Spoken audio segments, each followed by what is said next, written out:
हरियाणा में हैट्रिक के लिए बीजेपी की मेगा प्लानिंग। 21% दलित वोटर टारगेट, खट्टर को सौंपी जिम्मेदारी। महासम्मेलन में पकड़ेंगे संकल्प का लोटा। हरियाणा विधानसभा चुनाव में सरकार की हैट्रिक के लिए बीजेपी ने दलित वोटरों को रिझाने की मेगा प्लानिंग की है। इसके लिए बीजेपी इसी महीने कुरुक्षेत्र में दलित महासम्मेलन करने जा रही है। इसकी जिम्मेदारी पूर्व सीएम और केंद्रीय मंत्री मनोहर लाल खट्टर को दी गई है। खट्टर इस महासम्मेलन में मुख्य मेहमान होंगे।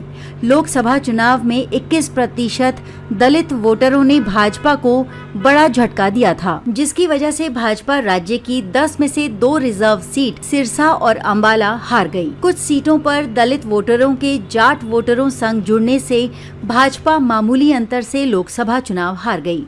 भाजपा को डर है कि अगर यही स्थिति विधानसभा में भी रही तो फिर तीसरी बार सरकार बननी मुश्किल हो जाएगी। भाजपा ने इसके लिए 17 रिजर्व सीटों से शुरुआत की, जहां जिला और विधानसभा स्तर पर सम्मेलन किए जा चुके हैं, जिसमें दलितों को केंद्र राज्य की स्कीमें बता उनके सुझाव लेकर नई राज्य सरकार से लागू कराने का भरोसा दिया जा रहा है। चूँकि इसकी अगुवाई खट्टर कर रहे हैं, इसलिए उनके करीबी chief media coordinator Suresh Kataria को इसकी जिम्मेदारी सौंपी गई है।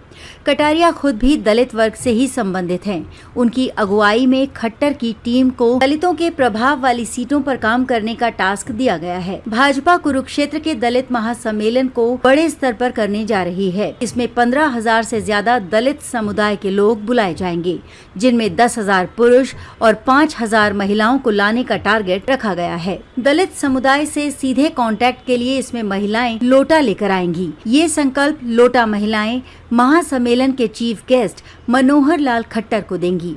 भाजपा ने इस मुहिम को मनोहर लाल का परिवार नाम दिया है, जिसे चुनाव में भी भुनाया जाएगा। हरियाणा में लोकसभा की 10 सीटें हैं, इनमें 2 सीटें रिजर्व हैं।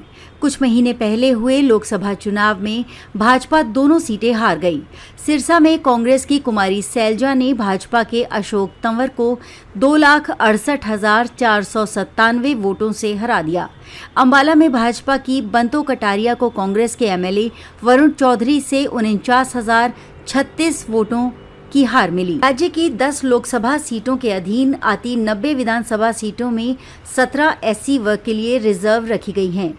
इसी साल के लोकसभा रिजल्ट को विधानसभा वाइज देखें तो इन 17 में भाजपा सिर्फ 4 ही जीत सकी। 11 पर कांग्रेस जीती तो 2 पर आम आदमी पार्टी ने भाजपा से बढ़त बनाकर चौंका दिया। मई में हुए लोकसभा चुनाव में भाजपा को 46.6% वोट शेयर मिला। 2019 के लोकसभा चुनाव में वोट शेयर 58% था। 5 साल में वोट परसेंट में ये 11.6% की गिरावट रही। वहीं कांग्रेस का वोट शेयर 2019 में 28.42% के मुकाबले बढ़कर 43.73% हो गया।